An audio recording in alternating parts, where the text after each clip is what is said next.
আমার নাম ফাতেমা। বয়স কত? বয়স 1998-তে জন্ম। 98-তে জন্ম, তার মানে ওখানে বলা যেতে পারে 22 থেকে 24 বছর বয়স। জি। আচ্ছা, জন্ম জেলা কোথায়? জামালপুর। জামালপুর, ওকে, ঠিক আছে, বলেন পুরো গল্পটাই শুনি একেবারে ছোটবেলা থেকে, যেখান থেকে বলতে ইচ্ছে করে।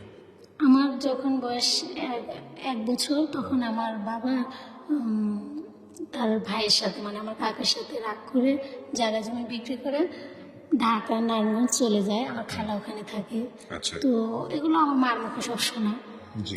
তো ওখানে চলে যায়, যাওয়ার পর ওখানে আমি, আমার ছোট ভাই, আমি আমার ভাই দুজনে ছোট আর সবাই বড়। তো আমার মা কাজ করতো, আব্বা কাজ করতো, বড় আপা কাজ করতো, এভাবেই।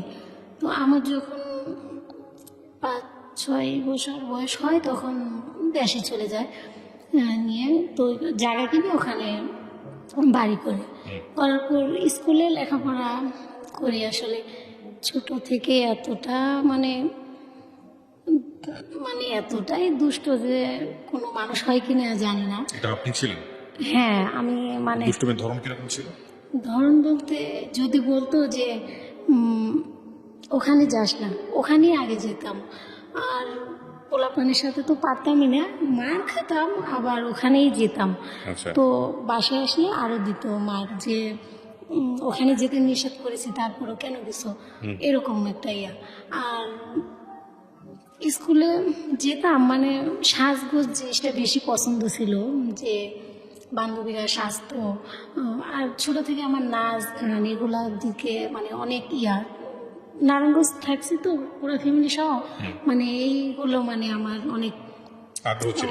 আগ্রহ ছিল ছোট থেকে। যে কোনো একটা হিন্দি গান, বাংলা মানে যেটাই শুনতাম নাচা শুরু করতেন। ওটাই মানে আমার মানে মুখস্থ হয়ে যেত, এরকম একটা। তো আমার মা বাবা এগুলো পছন্দ করতো না। আমি তখন সব ছোট, তো একটু আদরও করতো, আবার শাসনটা বেশি ছিল। তো সেই ওদের সাথে মানে সাজগোজ করে স্কুলে যেতাম, এরকম বাবা মা নিষেধ করতো, ওটাই করতাম। তো একদিন মানে ওইভাবে ক্লাস 3-4 পর্যন্ত পড়ি। পড়ার পর ক্লাস 2-তে থাকাকালীন আমি হচ্ছে ওই স্কুলে পড়বো না, আমার মা বাবাকে বলি। তো ওরা বলে যে তাহলে স্কুলে পড়বে না, কোথায় পড়বে? যে বলছে যে বাজারে ওখানে স্কুল আছে ভালো, ওটাতে পড়বো। তো ওখানে একদিন ক্লাস করি। তো আমাদের ম্যাডাম বলে যে তুমি মানে কিভাবে যেন কথাটা উঠে, আমার তো এত মনে নেই, যে ওনার মেয়ে ডাক্তার, ঢাকা থাকে, ওনার একটা নাতি আছে, নাতনি ছোট। তো ওকে ওর সাথে খেলার জন্য একটা লোক লাগবে। তো ক্লাসের ভিতরে এগুলো আলোচনা করছে। আমি আবার ওগুলো শুনে যে আমাকে পরে বলছে নতুন দেখছে, নতুন ভর্তি হয়েছি, আমাকে অনেক কিছু বলছে, তুমি শুধু খেলবা, ঢাকা থাকবা। তো আমি তো ছোট থেকে ঢাকা থাকি, ওই নেশাটা আমার ছিল যে হ্যাঁ দেশে ভালো লাগে না, ঢাকা থাকবো, এরকম একটা ভালো লাগতো। তো আমি এক পর্যায়ে বলেছি কি যে ঠিক আছে আমি আপনাদের সাথে ঢাকায় যাব, ঢাকা থাকবো। তো বলে যে ঠিক আছে তুমি বাসায় যাও। তো আমি এরকমটাই ছিলাম যে বলছি না বাসায় যাব না, আমি আপনার সাথেই যাব। কালকে আপনারা যাবেন বললেন, বলে না তোমার মা বাবাকে না বলে কীভাবে নেওয়া যায়? তো আমি বলছি যে না আমি যাব, আমার মা বাবা কিছু বলবে না। আল্লাহ কি বলে। পরে ওই ওনার বাইক ছিল, বাইক দিয়ে ওই ম্যাডামের হাজব্যান্ড আমাদের বাসায় আসে। আমার মা তো কান্নাকাটি, যে কত বড় সাহস, এই ভাতের অভাব না কিসের অভাব, যে ঢাকা যাওয়া লাগবে, চাকরি করা লাগবে, কি ঢাকা যাওয়া লাগবে মানুষের বাড়িতে কেন, অনেক বুঝায়। তো আমি তো বললামই যে একটু যতই বুঝাক, আমি যেটা বুঝি সেটাই করতাম। আর এই জন্যই মারটা বেশি খেতাম আমার ফ্যামিলির হাতে, মা বাবার হাতে। তো তখন আমি বলি যে না আমি যাবই। তো বুঝাইও করতে পারলো না। তো আমি কি করি, যাই, ওখানে যাই। যাওয়ার পরে ভালোই মানে আমিও ছোট, ওনার নাতনিটাও ছোট। তো আমাকে দিয়ে কোনো কাজ করাতো না। ওনারা সত্যি অনেক ভালো, এরকম মানুষ হয় কিনা জানি না। তো আমি ওনার মেয়ের সাথে খেলতাম। তো এরকম করে একটু ঘর মুছতাম, যদি থালবাটি মাজতাম, এই আমার কাজ। আর ওনার একটা ভাগ্নি আছে, উনি রান্না বান্না করতো। ওনার মেয়েকে আমাদের মানে দুজনকে নিয়ে স্কুলে যাইতো, এরকম একটা। আপনি গেলেন শেষ পর্যন্ত ঢাকাতে? হ্যাঁ গেলাম। ওকে, তারপর হচ্ছে ওইভাবে প্রায় 6 মাসের মতো থাকি। কত সাল সঠিক মনে নাই, মানে ওই বছরটা যে পড়ি ওই বছরটাই তো হচ্ছে আমি দেশে যাই ঈদে আমাকে জামা কাপড় কিনে দেয়, আমাকে এমনি অনেক আদর করতো। দেশে যাওয়ার পরে দেখি সবাই স্কুলে যায়, আমার তো লেখাপড়া হচ্ছে না। তখন ভাবলাম যে এটা কি হলো, ওরা স্কুলে যায়, আমার তো আর ভালো লাগে না। তো আমি বললাম যে আমি আর ঢাকা যাব না। আমার মাকে বললাম, মা আবার রাগ করে বলছে কি কেন যাবি না, তুই তো গেছিস এভাবে, এখন এত তাড়াতাড়ি মানে 7 মিনিটে গেছে এরকমটা। তো আমি আবার কি করলাম, রাগ করে ওনাদের সাথে আবার চলে যাই। আসার পরে 3-4 মাস পর আর ভালো লাগে না, হ্যাঁ আসলে ভালো লাগে। তারপর এক পর্যায়ে আমি ওখান থেকে পালিয়ে যাই, পালিয়ে আমার বাড়িতে চলে যাই। তো তখন সবাই তো মানে খোঁজাখুঁজি করে চিন্তা, তো বাড়িতে তো আমি হ্যাঁ আমার খালার ওখানে যাই, ওখান থেকে আমাকে দেশে পাঠায় দেয়। তো দেশে যাওয়ার পর ওই আবার স্কুলে পড়ি, এভাবেই চলে। তারপর ক্লাস 5-এ পড়ি, তখন আমাদের ওই বাড়ির আশেপাশে সবাই মানে গার্মেন্টসে চাকরি করে এরকম বলে। তো আমাদের সামনে যায় গল্প করে যে এরকম গার্মেন্টসে চাকরি করি এই সেই। তো বলি যে আচ্ছা গার্মেন্টসে চাকরি মানে কেমন, ওরা বলে যে হ্যাঁ ভালো, অনেক গল্প করে। তো ওটা আমার নেশা ধরে যায় যে হ্যাঁ আমি ঢাকা যাবো, গার্মেন্টসে চাকরি করবো। তো ক্লাস 5-এ থাকা অবস্থায় আমি একবার কি করি, মা মানে কি জানি একটা কাজে দিছে নাকি জানি না, তো আমি হচ্ছে বলছি এটা করতে পারবো না। যে কেন করতে পারবো না, কি করবা, যে গার্মেন্টসে চাকরি করে খাবো। বলে ও ওইটা খুব পারবা না। তো এরকম করে এক পর্যায়ে আমি মার সাথে রাগ করে ওই অবস্থায় মানে বিকেলের সময় চলে যায় বাসা থেকে। ওকে, তো বাবা কি করতো? আমার বাবা তখন হচ্ছে কৃষিকাজ করতো। ওকে, ঠিক আছে, আমি বাসা থেকে চলে এলাম। বাসা থেকে চলেই গেলাম, যাওয়ার পরে এখন রাতে কিভাবে যাব চিনি না, অথচ ওই যে রাগ ওভাবে চলে গেছি। এক ফুফাতো বোনের বাসায় গেছি, তো ওই ফুফাতো বোনের স্বামী আবার বুঝতে পারছে যে একটুক মানুষ এভাবে যাইতেছে আমার বাসায় আসছে, তো ওই বাবারে বলতে হবে। তো বলে আমার আব্বা সেই রাত্রে ওখানে যায়। যাওয়ার পরে ওনাকে দেখে তো এমনি সাহস ছিল, কিন্তু ওনাকে আবার অনেক ভয় পাইতাম, অনেক মারতো, তো অনেক ভয় পেতাম। তো তখন আমাকে কিছু বলে না, আনে রাস্তায়, যখন আনে অর্ধেক রাস্তা তখন বলে যে জানিস তোকে মন চাইতেছে এখানে মাটি চাপা দিয়ে রেখে যাই। কে বলছে এটা? এটা আমার বাবা বলতেছে যে তোর এত বড় সাহস, তুই ঢাকা যাবি, চিনিস না জানিস না, চাকরি করবি গার্মেন্টসে, কাউকে না বলে এভাবে আসে পড়িস, আমার মান সম্মান নাই, তোর এত বড় সাহস কীভাবে। অনেক শাসায়, তো শাসার পরে আমার তো হাত পা ভয়ে কাঁপতেছে। আমি মানে উনি আগে আমি পিছনে, উনি আগে আগে যাচ্ছে। তো বাড়িতে নিয়ে যাওয়ার পর ওই উপরে ধর্না যে আছে ওগুলোর সাথে আমার হাত পা বাঁধছে, বাইধে আমাকে অনেক মারতেছে আর বলতেছে বল আরো ঢাকার কথা বলবি, আরো গার্মেন্টসের চাকরি কথা বলবি। তো আমি ওই সময় বলতেছি যে হ্যাঁ আমি ঢাকা যাব, চাকরি করব। তো এক পর্যায়ে ওই যে রামধার ওগুলা নিয়ে সেরা মানে আমাকে জবাই করবে, যে আজকে তো হ্যাঁ যে আজকে তোকে জবাই করবো, তোর এত সাহস হয় কি করে।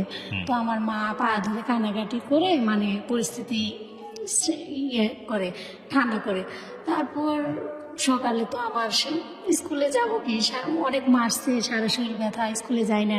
তো অনেকেই শুনছে লজ্জায় স্কুলে যায় না। যাই তার কয়েকদিন পর আবার সেই স্কুলে যাই আসি। 5-এ পরীক্ষা দেওয়ার পরে 6-এ উঠি।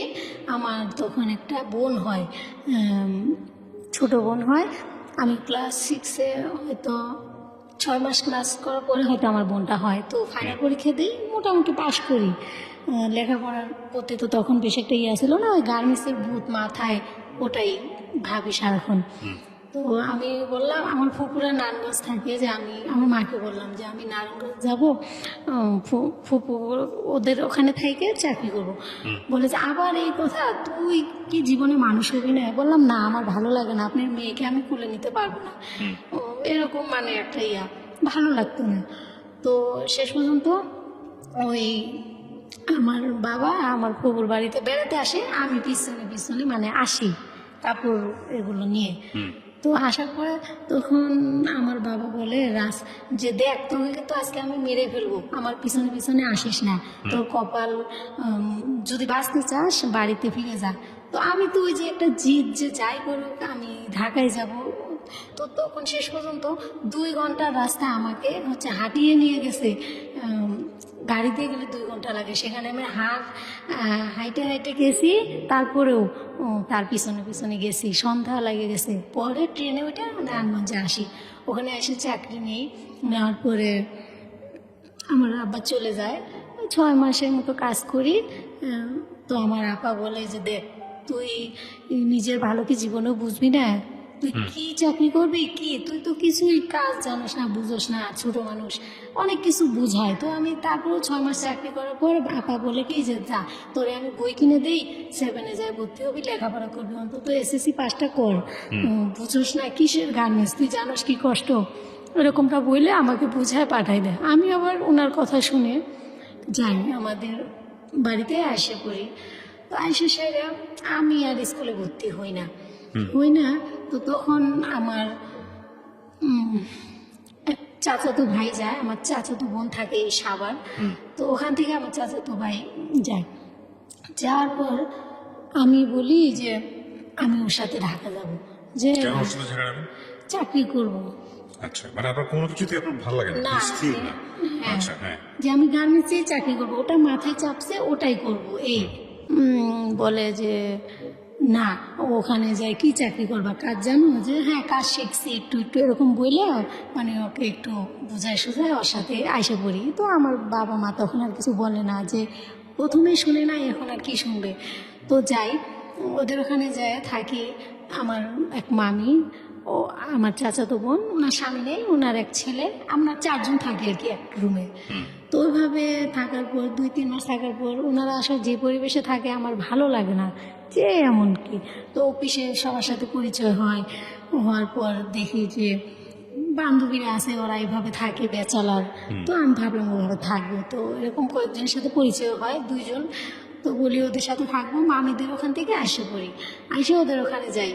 তো ওই ছেলেটা ওদের বাসায় থাকে। তো প্রথম দেখা, কাদের বাসা এটা? মানে আমার বান্ধবীর সাথে যে আমি থাকতে চাইলাম এক বাসায়, তার সাথে। ওই বান্ধবীর বাসাতে ওই ছেলেও থাকে সাবলেট? হ্যাঁ হ্যাঁ, মানে ওরা ভাই বোন মিলে থাকে, একসাথে থাকে? হ্যাঁ হ্যাঁ, এক বাসায়। তো প্রথম দিন ওর সাথে পরিচয়, যে ও সকালে গোসল করতে গেছে, আমি হচ্ছে মানে ওখানে টয়লেটের ভিতরে না কল নেই, ঠিক আছে। তো আমি বদনা নিয়ে দাঁড়ায় আছি, ও মানে ওখানে কল, বালতি পাতা, ও মানে গোসল করবো এরকম, ওর হাতে মগ। তো আমিও কিছু বলি না, ও কিছু বলে না, দাঁড়ায় আছি। ও কি করলো, মুখ দিয়ে পানি দিল। তো ভাবলাম যাই হোক, ওভাবে নিয়ে টয়লেটে গেলাম। এই হলো ওর সাথে আমার প্রথম দেখা। তারপর থেকে আমি কথা বলতাম না, ও বলতো না। তো পরে দেখি যে একই অফিসে, কি ব্যাপার এক অফিসে। তো আমার এক ফ্রেন্ড আছিল, ওকে আবার পছন্দ করতো। তো সবাই বলতো যে ওকে পছন্দ করিস, তো ওর চেয়ে তো ওর বান্ধবীটা ভালো, মানে আমার কথা বলতো। তো এক পর্যায়ে আমার বান্ধবী আবার ওকে পছন্দ করতো না। তো ওর এক বন্ধু আমার কথা যখন বলে, তখন বলে ঠিকই তো বলছিস, ওর থেকে তো ওই বেটার, মানে এরকম একটা ওরা কথাবার্তা বলে। তারপর তো এভাবে আমাকে সরাসরি, আমি ওনাকে তারপর থেকে ছোট ভাই ডাকতাম, যে ছোট ভাই নাম ধরে, আমিও আপনি বলতাম, উনিও আপনি বলতো, ছোট ভাই বলে ডাকতাম। তো এইভাবেই কাজ করি, অফিসে চলে। তো ঈদের ছুটি আসে, তো আমি তো সবসময় বোরকা পরতাম, আর সবসময় মানে স্বাভাবিক সাদাসিধেভাবে চলাফেরা।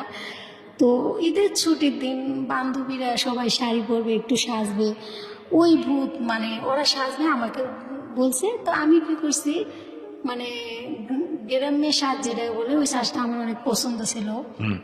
যে ওই গ্রাম্যে ভাবে যে কাপড় পরে, লাল চুড়ি, এইভাবে ফুল এক সাইডে এইভাবে দিয়ে যে এই সাজে, ওইভাবে সাজে গেছি। সবাই তো অবাক, যে কি ব্যাপার, এইভাবে মানে ও তো এইভাবে আসে না, এইভাবে সাজছে, সবাই ছবি উঠাচ্ছে এরকম। তো অনেকেই, তারপরে ও তো দেখে মানে খুবই মানে ওভাবে তাকাই রয়েছে। ওইভাবে ওই দিনটা গেল, ঈদে বাড়িতে গেলাম, আসার পর তখন দেখি সবাই আমাকে মানে অনেকেই এর আগে বলতো, অনেকে স্থানীয় ছেলেরা যে আমাকে পছন্দ করে এরকম। তাই আমি বলতাম না, আসলে আমি এসব বুঝি না, কিসের পছন্দ এসব, আমি এসব ঝামেলায় জড়াতে চাই না। তো তখন ও আবার আমি তো ওকে ছোট ভাই বলি, ও তো বিষয়টা জানতো যে যেহেতু ও তো পছন্দ করে না কিভাবে বলি, তো এভাবে ওকে বন্ধুকে দিয়ে বলায়। তা আমি বলি আল্লাহ, ওকে তো আমি ছোট ভাই বলি, এটা কিভাবে সম্ভব? আর ওর বাড়ি কই আমার বাড়ি কই, তো কখনো সম্ভব না। তো অনেক কিছু বলি, তো আমাকে সরাসরি বলে যে দেখো আমি তোমাকে সত্যি ভালোবাসি, তোমাকে ছাড়া আমি আসলে বাঁচতে পারবো না। সরাসরি বলে? হ্যাঁ, সরাসরি বলে। আমি তো রাগে মুখে যা আসছে তাই বলছি, আমি কিন্তু এমনি কাউকে বকি না, অথচ ওই অবস্থায় এত বকা দিছি, ও মানে হাঁ করে তাকাই গেছে যে আমাকে এত বকতেছে, ও তো দেখা যায় ভদ্র, এত বকা কোথা থেকে দিচ্ছে এরকম। তো তারপর এইভাবে অফিসের ভিতরে মানে ওর সাথে আমি কথা বলি না, ও বলতে চায়, এইভাবে ঝামেলা কয়েক মাস কাটার পর এখন পরে এক সময় এক পর্যায়ে হলে আমার ভালো লাগে যায়। হ্যাঁ, যে আমার বাসায় যাইতো, আমার বাসায় আমি এক আপার সাথে যেতাম, আমি আবার অন্য বাসায় থাকতাম পরে, তো আমার বাসায় যাইতো, আমার এক আপার সাথেও রুমমেট সাথেও পরিচয়। তো তখন এক পর্যায়ে ভালো লেগে যায় যখন, তখন আমাকে বলে বিয়ে করবে। আমি বলি ওরে আল্লাহ, বিয়ে এসব তো এখন না। বলে যে না দেখো, বিয়ে না করলে তাহলে কিসের ভালোবাসা? তো বললাম ও তাই? তো এটা তখন কি বয়স বলবো? কত আপনার?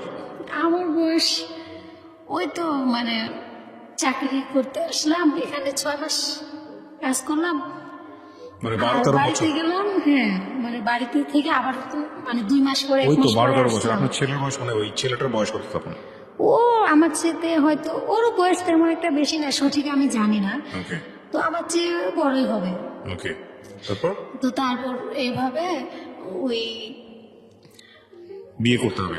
হ্যাঁ মানে ও বলতে, তো আমাকে বলতেছে, আমি বলি যে এটা আসলে কিভাবে সম্ভব? তো আমার বাবা আমার ওখানে বেড়াতে আসে, আমি তখন ফোনও ইউজ করি না, আমি বুঝি না ফোনের বিষয়ে। তো আমার বাবা আসে বলে যে আমার বাড়িতে বেড়াতে যখন আসে, ওর বোনেরা এর ভিতরে সব টের পায় যায় যে আমাকে ও পছন্দ করে, আমিও পছন্দ করি, বা আমাদের যে একটা সম্পর্ক এরকম কিভাবে যেন বুঝে বা জানি না। তো আমার বাবা যেদিন আসে, ওর বোন দুইটা মানে এক পর্যায়ে সাজগুজ করে মাথায় বড় বড় চুল এভাবে সাইডে দিয়ে আমার বাসায় আসে, উন্না দুপ কিভাবে যেন নিয়ে ওইভাবে আসে। তো তখন আমি ওদের দেখে অবাক হয়ে যাই যে ওরা এখানে কেন? আইসে সাইডে ওই বাসায় মানুষের কাছে বিচার দেয় যে দেখো, আপনারা দেখেন আমার ভাইটাকে ভুলাইয়া ফালাইয়া এই যে বাসায় আনে, আমার এটা খায় ওইটা খায় এটা নেয়, এরকম একটা কিছু বিচার দিয়ে গেল। তো আমার বাবা দেশে থেকে আসছে, এগুলো তো কিছুই জানে না, বা আমিও তো কিছু বলি নেই। আমাদের যা ও পছন্দ করে, আমি পছন্দ করি, অফিসে দেখা হয়, এতটুকুই। আর আমার বাসায় মাঝে মাঝে আসতো, আমার রুমমেটের সাথে তার পরিচয় ছিল এই জন্যে, বা আমার হয়তো 2টা নিয়ে আসতো। তো আমার এরকম বলার পরে আমার বাবারে আমি জীবনে কোনো সময় আসলে কান্না করতে দেখি নেই। তখন কি বিয়ে করছেন আপনারা? না, না না, তখনও বিয়ে করেন? বিয়ে করিনি, হ্যাঁ, তো কান্না করতে দেখেন নাই। তারপর কখনো জীবনে কান্না করতে দেখিনি। অথচ সেই দিন তারা যখন এসে ওইভাবে বিচার দিয়ে গেল, বাড়ি ভর্তি মানুষ, আমার আব্বা ঘরে বসে আছে, আর সবাই বলতেছে যে আজকে এর বিচার হবে, বিচার আরো কি কি অনেক কিছু হয়তো বলছে, অতটা মনেও নেই। তো আমার বাবা শুধু আমারে বললো যে আচ্ছা তুই কি এগুলো করার জন্যে এইভাবে এই ঢাকা শহর আসছিস? এই জীবনে তো সবই করলি, এটাই বাকি ছিল না? তো এইভাবে মানে তার চোখে পানিগুলো টলমল করতেছিল, এভাবে আমারে বলতেছিল। তো এই প্রথম আমি তার চোখে ওরকম পানি দেখতে পাই। তো আমার ওই বয়সটার সময় আমি হচ্ছে টয়লেটে যাই, মানে এত ভাবে মানে মুখ চাপে ধরে কান্না করি, যেটা আসলে কষ্ট পান আপনি? আপনার বাবাও কষ্ট পায়? হ্যাঁ। অনেক, তারপর মানে ওনার ওটা দেখে অনেক কান্না করি। তো পরে হাত মুখ ধুয়ে এসে তো বাবারে বলি যে আপনি খাইতে দিছি, খাইলো না, যে ঘুমান। তো পাশের রুমে বেচালার থাকে, ওনাদের সাথে ঘুমাতে দিলাম। তো যাক, আল্লাহর রহমত, ভালো ভালো আর কিছু হয় নাই তখন। তো উনি সকালে চলে গেল, আমি ওখানে থাকলাম। তো চাকরি করি এভাবে, আরো আরো কি হয়েছে এত কিছু তো মনেও থাকে না, এত বছর আগের কথা। তো যাই হোক, ও আমাকে বলে, ও আমার নিয়ত যে এত কিছুর পরে তো আসলে ওই ছেলেকে তো ওর কাছে বিয়ে বসবো এটা তো অসম্ভব। তো আমার মনের একটা টার্গেট যে আমি দেশে চলে যাব, সামনে পয়লা বৈশাখ আসতেছে, এরকম একটা টার্গেট। তো ও তখন বলে যে ও বুঝতে পারে বেতন দিবে হয়তো 2-3 দিন আগে। তো ও বুঝতে পারে ও ছেলে পেলে ভাড়া করে যে আমাকে যেভাবে হোক। আমি ওকে বলি যে হ্যাঁ ওকে বিয়ে করব। ও আমাকে বলে আমি রুম নিছি, সত্যি মিথ্যা ও জানে সেটা, বলে রুম নিছি। আমি শুধু ওর কথায় হ্যাঁ হ্যাঁ করে গেছি যে ঠিক আছে, যে বলে রুম নিছি আমি তো তোমাকে বিয়ে করব। তো আমি চাচ্ছিলাম যে ওকে যেভাবে বলি আমি ওখান থেকে কাইটে পড়ার জন্য মানে ওকে এসব সান্ত্বনা দিতাম। আর ও বুঝতে পারছে যে আসলে আমি মিথ্যা কথা বলতেছি। তো ওইখানে স্থানীয় ছেলেপেলে ভাড়া করে নিয়ে অফিস ছুটি হয়, সবাই ফ্লোরে সবাই জানে যে আজকে ও আমাকে বিয়ে করবে, আমি যদি বাড়াবাড়ি করি আমার ক্ষতি করবে, এই আপনি জানেন না? আমি জানি না। তো এখন সবার বেতন দেয়, আমার বেতন দেয় না। আমি বলি যে আমার ওখানে অফিসে আরো আপা ডাকি বান্ধবী, ওদের বলি যে আচ্ছা আমার বেতন দেয় না কেন, সবার তো বেতন দেওয়া শেষ আর আমি তো অপরটার হেল্পারও না, তাহলে আমার বেতন এখনো দেয় না কেন? কয় তুই কি এখনো কিছু বুঝিস নেই? যে কেন কি বুঝবো? কই দেখ নিচে তাকায়, তো জ্বালানা দিয়ে তাকায় দেখি ওখানে পোলা পান্ন ও মানে টাকা দিয়ে রাখছে এরকম। তো আমাকে সুপারভাইজার সবাই বোঝায় যে ছেলে তো ভালো, সমস্যা কি, ও বিয়ে করতে চায়, করো বিয়ে, সমস্যা কি, ভালোই তো। আমাকে বোঝায়। আমি কইছি যে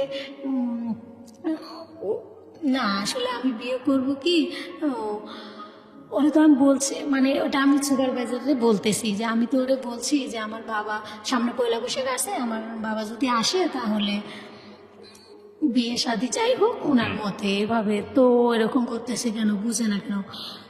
বলে হ্যাঁ ও তো বলতেছে যে তুমি চলে যাবা, এই জন্য ওইগুলো করতেছে। তো এক পর্যায়ে আমার বেতনটা দেয়, ফ্লোরে সুপারভাইজার ওই আমার সাথে একটা আপা, আমার রুমমেটে আমি ফোন দিয়ে বলছিলাম গেটে আসতে।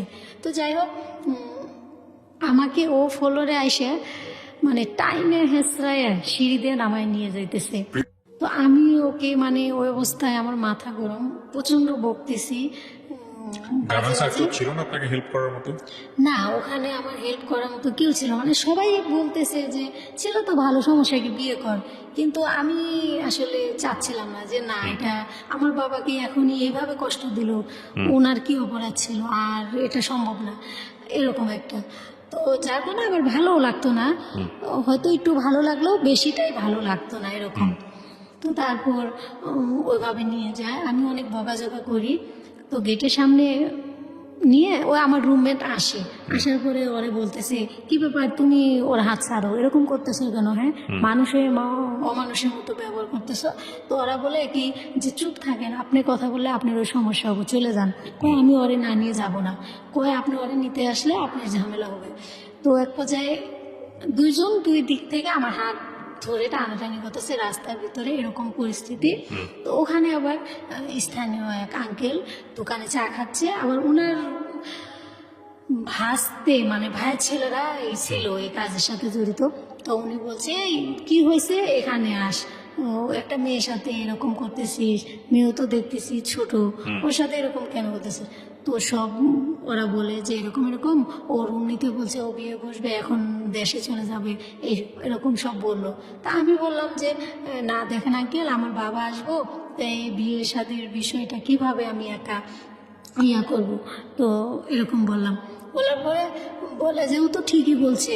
তো ও বলে না ও তো মিথ্যা কথা বলতেছে, ও তো বেতন টাকা পাইছে, ও আজকেই চলে যাবে, কালকে সকালে তো ওরা খুঁজেই পাবো না, ওরা বিয়ে করবো কিভাবে? তো আঙ্কেল বলে যে এই বেশি বুঝো, চুপ করো। ও ওর বোনদের ডাকায়, ওর বোনরা আসে, ওর বোনদের সব বুঝায় বলার পরে ও বলে না আমি ওকে আজকেই বিয়ে করব। তো ওকে একটা থাপ্পড় দেয় যে ঠিক আছে আজকেই বিয়ে কর, ওর যা লাগে আমি দিব, মানে ওর ঘরের যা ফার্নিচার লাগে আমি দিব, ওর গয়না দিয়ে সাজায় নিয়ে যা, তাহলে ওকে আজকে বিয়ে পড়াই দিব যা। তো তখন বুঝায় সোজা ওর বোনেরা আগে চলে যায়, ও চলে যায়। তখন আমি ভাবলাম যে যাক বাঁচলাম, এরকম একটা ইয়া। তো তো আসার সময় ও আমাকে বলে এই রুম নিচে টাকা দিয়ে যা। তো আমার তো মাথা ওই সময় এমনিতেই মানে রাগ। তো আমি বলছি কত তরুণ ভাড়া, কই 2400 টাকা দিলাম, 100 টাকা ভাঙতি নেই, তো বলছি নিয়ে আর 100 টাকার বিষ খাবি। রাগের মাথায় এগুলো বলে এসে বললাম। এখন বাসায় আসার পর আমার আর ভালো লাগে না যে একটা মানুষকে এভাবে বললাম, এটা কি করলাম, একটা জীবনের ক্ষতি করা। তো একটা যদি কিছু করে ফেলে তাহলে আল্লাহর কাছে তো আমি অপরাধী হব, মানে এরকম একটা ভিতরে মানে জাগলো যে এটা কি করলাম। তো এক পর্যায়ে ও নাকি, এটা ওর মুখে শোনা কথা, ও নাকি সবাইকে ফোন দিয়ে বলছে যে আমাকে মাফ করে দাও, আমাকে আর কোনোদিন পাবে না, এসে অনেক কিছু নাকি বলছে। তো এক পর্যায়ে আমার কাছে ফোন নাম্বার ছিল, আমার কাছে ফোনটা দেয় নাই, আমি ফোন দিছি যে আচ্ছা আপনি কই, তখন আপনি করে বলি যে আপনি কই। তো আমি কই সেটা তুমি জানে কি করবা, যে না আপনি দেখেন আমি ওটা বলছি, রাগ করেন না, ঠিক আছে। বলে আমি এমন জায়গায় আছি কোনোদিনও ফিরে আসবো না, এর জন্য তুমি দায়ী। তো বললাম দেখেন কিছু করেন না, ঠিক আছে আপনি আমাকেই চান তো যান, আমিও আপনাকেই চাই, তো আপনি কিছু করেন না, বাসায় যান, কালকে সকালে এই অফিসের সামনে আপনি আসবেন। তো অনেকক্ষণ কথাবার্তা বললে এরকম একটা ওর প্রতি একটা টান এসে গেল যে এটা কি করলাম, এরকম মানে বলছি কথাগুলা। তো সকালে আমার তো ফোন দিছে আসো, যে আসবো। কেন, তুমি রাত্রে কি বলছিলা, না আসলে সব কিন্তু রেকর্ড করে আছে, তাহলে কিন্তু বুঝবে।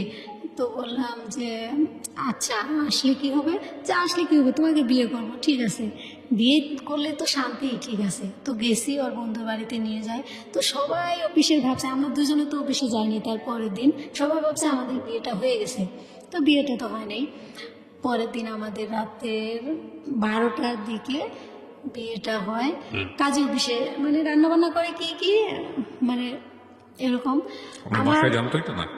ও তারপরের দিন সকালে যে আমি যাই, আমার রুমমেটরা শুধু বলি যে আপা আমি এক জায়গায় যাইতেছি, যে কোথায় যাও, যে আপনার পরে বলবো। তো এই দিক দিয়ে তো আর আমি বাসায়ও আসি না, আমার বাবা আমাকে অনেকবার ফোন দেয়, ফোনটা তো ধরি না। তারপর রাত্রের 8টার দিকে একবার ফোন দেয়, তখন আমি ওদের ওখানে, যে রাত্রের 8টা 9টার দিকে কাজী অফিসে নিয়ে আমাদের বিয়ে হবে এই ফাইনাল। তো আমার গায়ে যে আগের দিন 3 পিস পরা ওইটাই, আর কিছু না।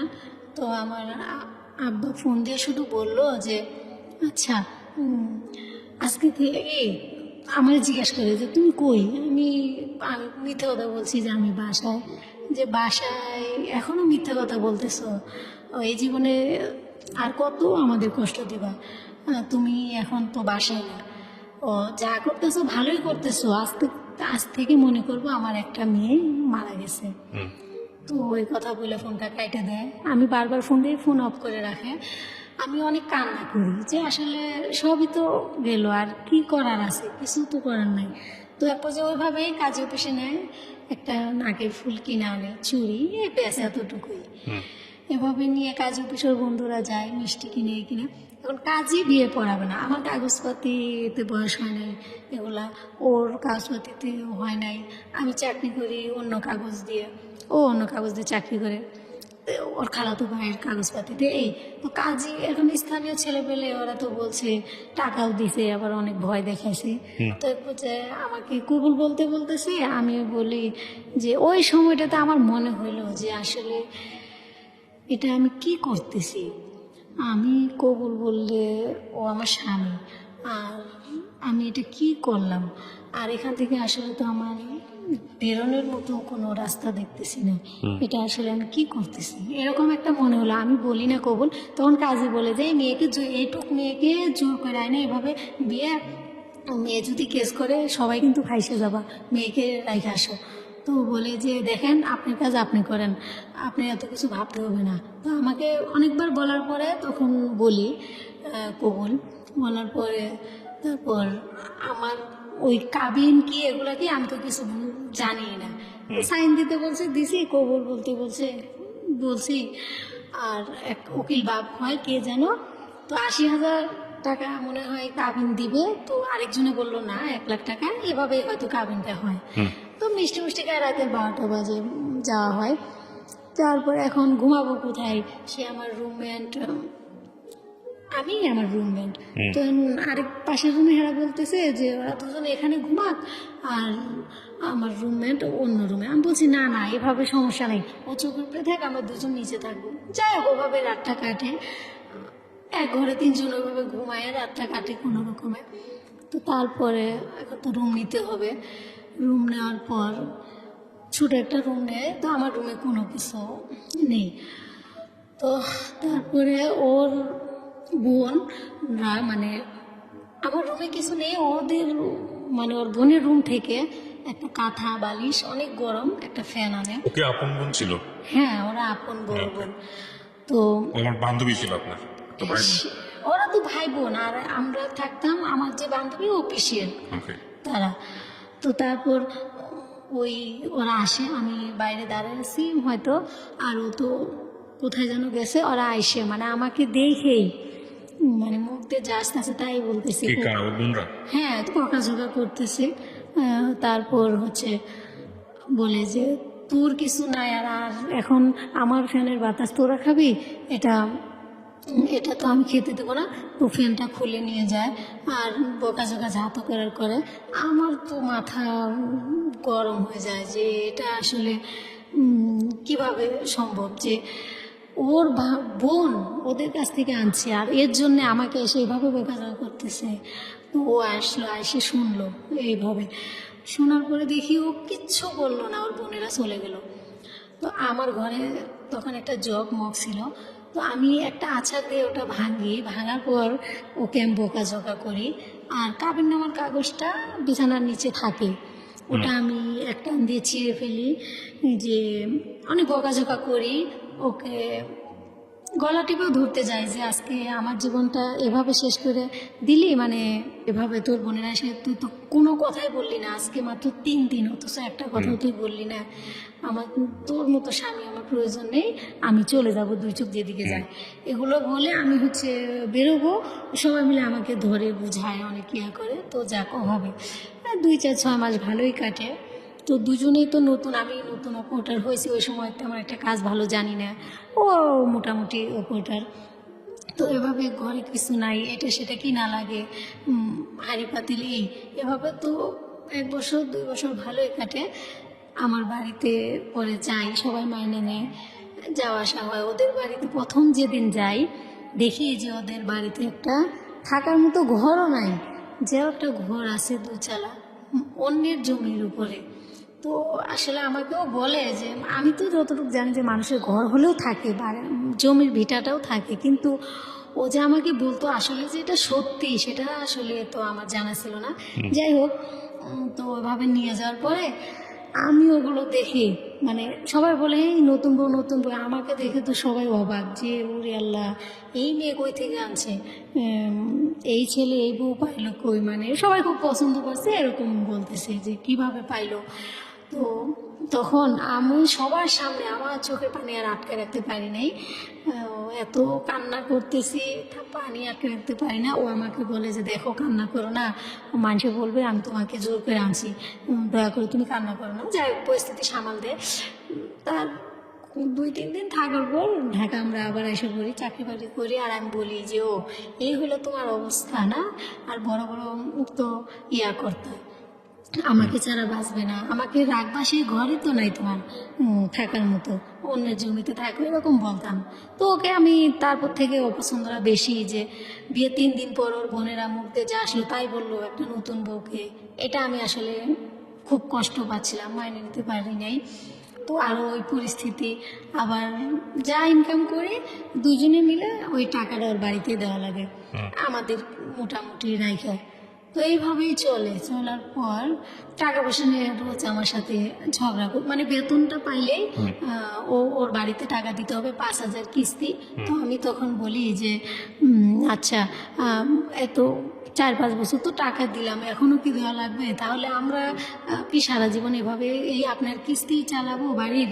বলে যে আমার বাবা নাই, কি করবা দেখো, যে ঠিক আছে 5 বছর দিছে আর পারবো না। তো না দিলে ওই যে বকাঝকা মারধর এরকম। তো আমি অনেকবার চলে যাই, আমার ফ্যামিলিকে বলি, আর ওর কথাবার্তা এত মানে মানুষের সবার সাথে বলে, সবাই আমাকেই বলে যে তুই ভালো না, তো ছোট থেকে আমরা পালছি, তোর আচার ব্যবহার, তোর তো রাগ জিদ, তুই ভালো না ও ভালো, এরকম সাপোর্ট করতো। তো এভাবে আমি আমার এক বান্ধবীর বাসায় চলে যাই। তো আসলে ওর প্রতি এমন একটা মায়া ছিল যে উম, যত দূরে যেভাবে মানে এত কষ্ট দিত, আবার আমিও কষ্ট দিতাম ওকে। ও আমাকে ছাড়া থাকতে পারতো না, আমি ওকে ছাড়া থাকতে পারতাম না। আর দুইটা মিষ্টি মিষ্টি কথা বলে ওর কাছে আবার এসে করতাম যে আমি ঠিকানা দিতাম, ও যায় আবার আনতো। এভাবে কয়েকবার চলে যাওয়ার পরেও আবার আমার বোনকে বলি যে আপা, আমার বড় আপাকে বলি যে আপা আসলে না আমি ওর সাথে থাকতে চাই না, কেন আপনারা বুঝেন না? ও তো আমার জীবনটা শেষ করে দিল। ও কি শেষ করছে? নিজে যেভাবে বিয়েটা করছো, আবার মানুষের জীবনে বিয়ে একটাই, কেন আবার এগুলো করা যাবে না? মান সম্মান থাকবে না? তো বললাম যে ও আমার জীবনে সে কি মান সম্মানটা বলো, কই সেটা তোমার ভুল, তুমি করছো, সেটা আমাদের কিছু করার নেই। এরকম তাদের বোঝাতে পারতাম না। এক পর্যায়ে আমি 4-5 বার চলে যাওয়ার পরেও ওকে আমি হচ্ছে ডিভোর্স দিই। আমার ডিভোর্স দিই, আর আমি এমন একটা পর্যায়ে করি যে একবারে অনেক মানে সবার চোখের আড়াল থেকে লুকিয়ে থাকবো, আর যেন আমাকে কেউ খুঁজে না পায়, এরকম একটা প্ল্যান করি যে কেউ যেন খুঁজে না পায়। আমার কাপড় চোপড় যা এগুলো নিয়ে আমি চলে যাই, ওকে ডিভোর্স কাগজ পাঠাই দিই। তো অনেক খোঁজাখুঁজি করে পায় না, পরে দেখে আমার ফুপুর বাসায় আছি। তো আমার আপা আরে বলে যে আমি পত্রিকায় ছাপাবো যে ও তাহলে তো আপনারা মান সম্মান বুঝবেনই কেমন হয়। তো কি করে যে আপা পরে আপারা বলে যে না এই কাজটা করো না, ওকে যেভাবে পারি তোমার হাতে উঠাই দেব, এই কাজ করো না, আমাদের মান সম্মান থাকবো না। তো ভয় দেখায় ওকে আমি ডিভোর্স কাগজটা পাঠাই। ও ডিভোর্স কাগজটা পায় পাগলের মতো হয়ে যায়। আমি গাজীপুরে এক বান্ধবীর বাড়িতে চলে যাই, ওখানে ভালোই চাকরি করি, 15 দিন ডিউটি করি। করার পর তো ওরা সবাই প্ল্যান করে আছে আমি যে এখানে যে কাজ করছি বেতন নিতে আসবো, আমাকে ওর হাতে উঠাই দিবে।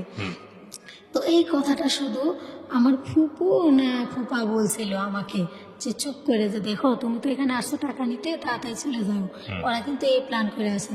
তো বললাম ও তাই? তো বুঝতে পারে তো ও টাকাটা নিয়েই নেওয়ার পরে ও তখন আসে। আসার পরে না, তখনও আসে না, ও হচ্ছে খবরটা পায় যে আমি টাকা নিতে আসছি। তো ওরা আবার জাদুটো না এগুলো বিশ্বাসও করে, এগুলো করেও। তো করার পরে এখন আমাকে মানে ওকে কি একটা সোরা শিখাই দিয়েছে, আমাকে ফোন দিত যে দেখো তুমি কোথায় আছো, যে আমি কোথায় আছি সেটা আপনাকে কেন বলবো? কই না বলো, তোমার নামে অ্যাকাউন্টে টাকা ছিল তো, মানে আমাকে যেভাবে বোঝাতো আমি সেটাই বুঝতাম। এরকমটা ছিল যে তোমার নামে অ্যাকাউন্টে টাকা আছে তো, তো দুজনে অ্যাকাউন্ট করছিলাম, তো টাকাটা তুমি ছাড়া তো উঠাইতে পারবো না, যাও তুমি, না থাকলে তো আর জোর করে রাখা যায় না, তোমাকে আমি আর মানে ডিস্টার্বও করবো না, তোমার পিছু আর ঘুরবো না, তুমি আইসে টাকাটা উঠায় যাও, তোমাকে ওই টাকাটা দিয়ে দেবো, তুমি আইসে টাকাটা নিয়ে যাও, কিন্তু মানুষে খালি লাভ কি, তুমি খাও, আমি তো তোমাকে ভালোবাসি, আমি খুশি হব। মানে যত রকমের লোক দেখাইতো। তো আমিও তো ওই যে আমি বললাম যে ও আমাকে যেভাবে বোঝাইতো সেটাই বুঝতাম। তো শেষ পর্যায়ে ওখানে আমি ওখানে যাওয়ার পর ওর বন্ধু বান্ধবী সবার সাথে মানে করে রাখছে যে মাইক্রো দিয়ে আমাকে এভাবে নিবে, ওদেরই আমি জানি না। তোর বন্ধুর বাসায় ওঠার পরে বিছানা রাত্রে ঘুমানোর পরে আমার সাথে এটা সেটা বলে, আমি বলি কথা বলবে না, আমি সকালে চলে যাব। কই ঠিক আছে যাইও। তো সকাল হয়েছে যাব, বলে না বিকেলে যাইও। না এভাবে আমি বিকেলে এরকম করতেছো কেন? কই আচ্ছা চলো তোমাকে গাড়িতে উঠাই দিয়ে আসি, এই কথা বলে যে বোরকা পরছি। ওরা তো এগুলো প্ল্যান করছে, আমি তো জানি না। মেন রাস্তার ওখানে ওর মামা মাইকো নিয়ে আসছে, আইসা আমাকে হচ্ছে ওভাবে নিয়ে মাইকোতে ধাক্কায় উঠায় এই যে গাড়ি চালাচ্ছে, আমি এই যে চিল্লাইতেছি কান্না করতেছি, মানে যা বলার বাইরে। ওকে আমি গলা টিপে ধরতে গেছি যে দেখ তোকে তো আমি ডিভোর্স দিছি, ডিভোর্স কাগজটা তখন ও পায়ে এরকমটা মানে করছে যে তোকে তো আমি ডিভোর্স দিছি, তুই কেন আমার পিছিয়ে? তারপরে কি করছে আপনাকে নিয়ে? বাড়িতে নিয়ে যাওয়ার পর আমি ভাত খাই না, কারোর সাথে কথা বলি না, রাগ শুয়ে আছি বিছানায়। সবাই তো মানে আইসা যে না এই বোরে এভাবে আনছে তো থাকবে না, সবাই অনেক বুঝায় সোজা। তো বলে যে তুমি কি চাও? যে আমি কি চাবো, আমাকে আমি চাকরি করব না, বাড়িতে থাকবো, আমার সাথে থাকবে। আর বাড়িতে তো ওদের একটা ঘরও নাই, এভাবে একটা মানুষ থাকে না, কেউ তো মানুষের জমিনে থাকে। তো এই পরিবেশে আমি থাকতেও পারবো না, ওকে আমি ডিভোর্স দিছি, ওদের সাথে আমি থাকতে পারবো না। তো আমার শাশুড়ি বারবার বলে যে দেখো ডিভোর্সের কথাটা বললো না, কেউ তো জানে না, বললো না। তো আমাকে বোঝায় সুঝা ওইভাবে রাখে। তো ও আবার আমাকে রাইখে ঢাকা আসবে। আমি বলি না, আমি তোমার এই পরিবেশে থাকলে তো পাগল হয়ে যাব। আমি তো তোমার সাথে ঢাকা যাব, কিন্তু আমি চাকরি করব না। যে চাকরি করবো না কেন, একা কীভাবে সম্ভব? যে সেটা আমি জানি না, আমাকে তাহলে আমার বাড়িতে দিয়ে আসো, আমি তোমার সাথে থাকবো না। বেশ। তো যাই হোক, এক পর্যায়ে ওর সাথে আসে দেখি যে আমার মায়া লাগে যে থাক, স্বামী তো রাগ করে কি করব, করি, দুজনেই চাকরি করি, ঢাকা শহর একা তো হয় না। আমি আবার চাকরি নেই সেখানে 6 মাস ডিউটি করার পর আমার পেটে একটা বাচ্চা আসে। সেই বাচ্চা ডিউটি করতে পারি না, অনেক কষ্ট হয়। 7 মাস পর্যন্ত কাজ করার পর তো ওকে বলি যে ঠিক আছে আমি আমাদের বাড়িতে চলে যাব। তো ওরা সবাই চাইতো আমি ওদের বাড়িতে থাকি। আমি বলছি ওরে বাবা, আমি একটা সুস্থ মানুষ হয়ে তোমাদের বাড়িতে যাই, অসুস্থ হয়ে যাই, আর আমি এখন কিভাবে থাকবো? আমি পারবো না। তো ওদের মতের বিরুদ্ধে আমি আমাদের বাড়িতে চলে যাই। যাওয়ার পর ও আমাদের বাড়িতে রেখে আসে।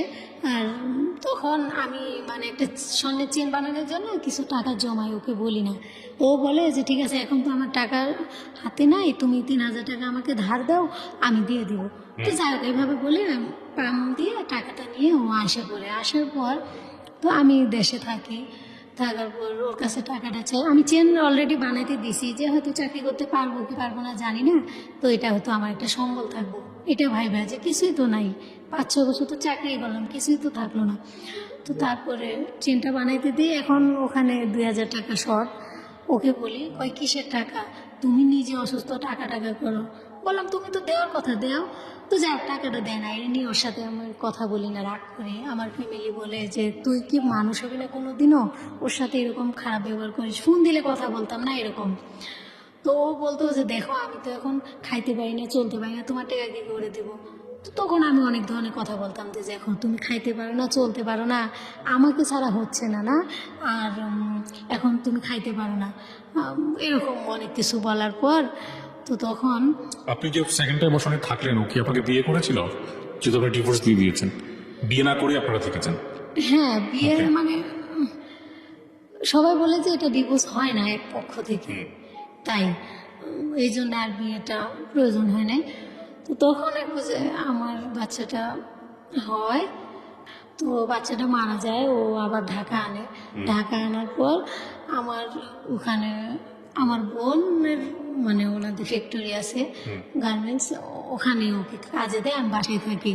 ওখানে কাজে দেওয়ার পরে তো আমাকে এতদিন বলতো যে আমার ভুল, আমার আপা বলে যে দেখি এখন কার ভুল, বাচ্চাটা তো মারা গেছে, তো আল্লাহ যা করে ভালো করে এখন দেখবো কে ভুল কে সঠিক।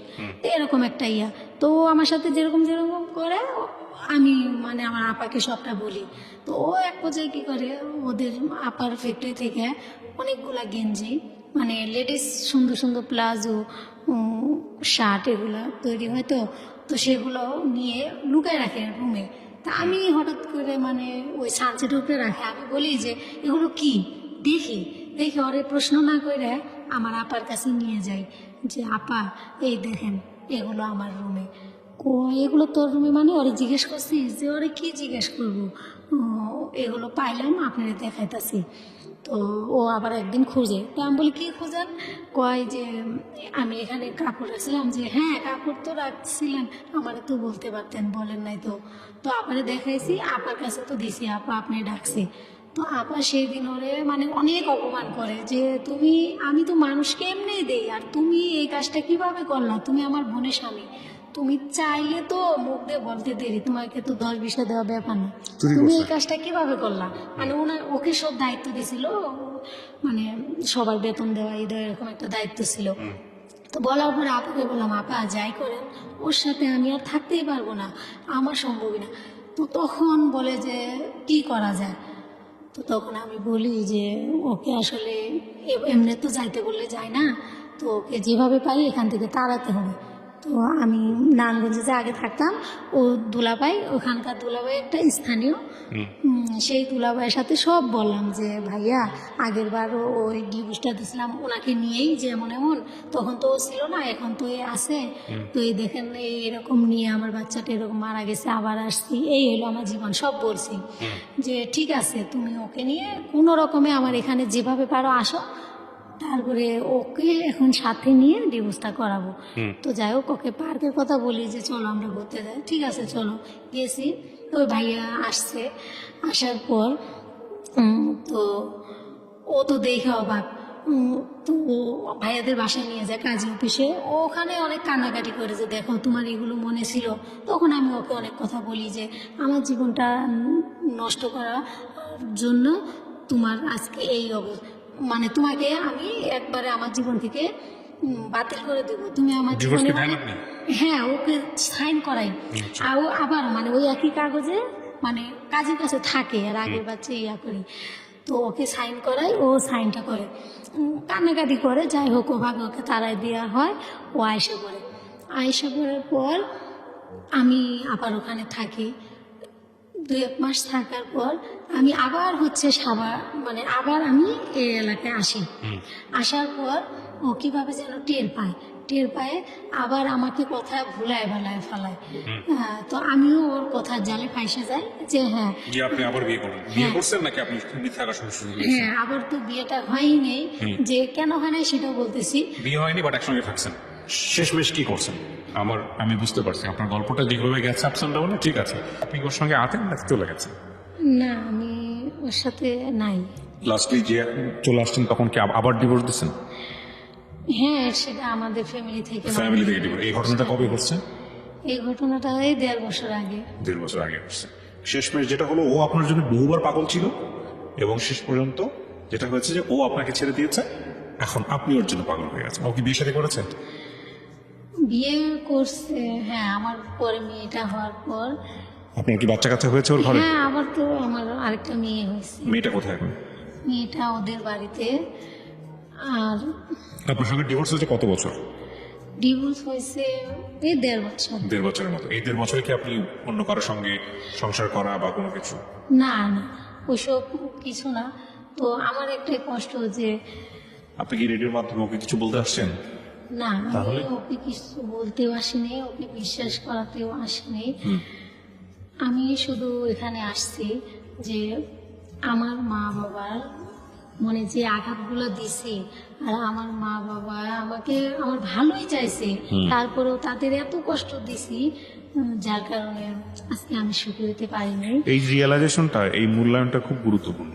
হ্যাঁ, খুবই গুরুত্বপূর্ণ। আপনি ছোটবেলা থেকে যদি একটা জিনিস দেখেন, আপনি একটা মানে অস্বীকার করার কোনো উপায় নেই, আপনি অবাধ্য ছিলেন পরিবারের।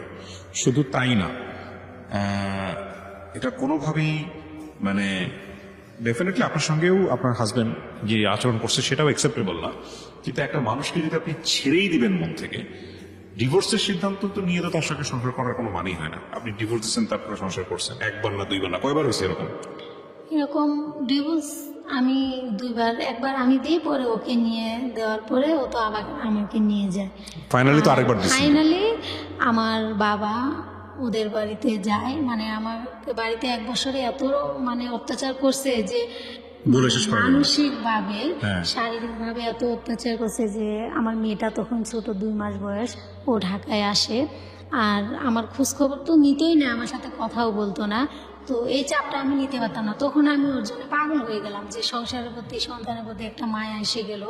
তো এরকম আমাদের এই নিয়ে সারা এলাকার ভিতরে মানে বিচার সালিশ সবার মুখে এই কথা। আচ্ছা ফাতেমা, আমি আপনাকে একটা কথা বলি, সেটা হচ্ছে আপনার এই গল্প থেকে যদি আমাদের কিছু শেখার থাকে, আপনি দেখেন বিষয়টা ঠিক আছে কিনা। সেটা হচ্ছে, মন হচ্ছে একটা অবাধ্য জন্তুর মতো, শক্তি আছে মনের। হ্যাঁ, সে যুক্তি মানে না, সে যুক্তির ধার ধারে না।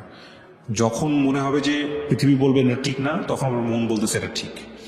তো এই মনের কথা শুনে যে মানুষটা সবসময় নড়াচড়া করে, যে মানুষটা সবসময় মনকে নিয়ন্ত্রণ করতে জানে না, তার আসলে মনুষ্য জীবন থাকে না। তার তো নিজের ক্ষতি হয়, তার চারপাশে যারা থাকে তাদেরও ক্ষতি হয়। আপনার কখনো মনে হয়েছে ছেলেটা ভালো, আপনি ওর সঙ্গে থাকছেন, কখনো মনে হয়েছে ছেলেটা ভালো না, বের হয়ে গেছেন, ডিভোর্স দিয়ে দিচ্ছেন। ওর মনে হয়েছে যে না, যেমনি হোক মেয়েটাকে আমার কাছে রাখতে হবে, ও চেষ্টা করছে। এরকম করতে করতে করতে করতে শেষ পর্যন্ত দুইজনের জীবনেই একটা ভয়ঙ্কর রকমের স্পট পড়ে গেছে। আপনি গল্পটা কেন বললেন আজকে রেডিওতে এসে? আমার মেয়েটার জন্যে, আমার মা বাবার জন্যে দুইটাই অপশান। আমার মেয়েটা হচ্ছে, আমি তো ওর সাথে যোগাযোগ করতে পারি না, আমি পাশের বাসায় ওদের কাছে ফোনটা দিই, দেওয়ার পরে ওরা হচ্ছে, আমি জিজ্ঞেস করি আমার মেয়ের বিষয়ে, তো ওরা মাঝে মধ্যে বলে যে না তোমার মেয়ে মাশাআল্লাহ ভালো আছে, কিন্তু তোমার কথা তো বলাই যায় না। যে কেন বলা যায় না, যে তোমার শাশুড়ি যদি শুনে বলে যে খবরদার ওর কথা বলবি না, এরকম। মেয়ের বয়স কত যখন ওখানে নিয়ে আসছেন? মেয়ের বয়স, আমি 1.5 বছর, তখন ওর বয়স 1 বছর হবে। তার মানে ওর তো কোনো স্মৃতি নাই আপনাকে নিয়ে এসে? স্মৃতি নাই বলতে, ওই যে যে বিয়ে করছে, যে মেয়েটাকে বিয়ে করে, তো সেই মেয়েটাকে মা ডাকে, সেই মেয়েটাকে নিয়ে মানে খুব তো আমাকে চিনেই না, জানেই না। তো আমার এটা যে আসলে আমার জীবনে যে কথাগুলো আমি জানি না, এভাবে আসলে বলতে পারবো কিনা কোনো দিন ওকে। তো ও যদি, আল্লাহ ওকে হায়াতে বাঁচায় রাখুক, ও যদি কোনো দিন কখনো শুনে, তো আসলে ও যেন মানে এই কষ্টটা ওর মনে যেন না থাকে যে আমার মা এভাবে আমাকে রেখে চলে গেছে, এত ছোট রেখে।